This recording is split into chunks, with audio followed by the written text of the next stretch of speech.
Para hindi magulo. Tayo ay mag-unboxing. Yan, galing kami sa bayan. Hindi, kailangan may kutsilyo.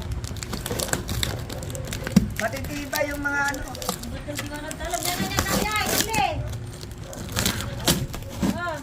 Wala na nak. Ay pala. Oh. Ayun. Open up. Why Open bakit up. again?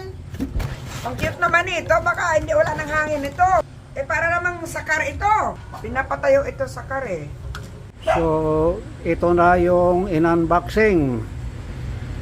Kaya bumili nito para sa aming Erica or Kikay kasi pregnant. So, manganganak siya sa December. Kasi mag-iinit na, kaya kailangan talaga ito.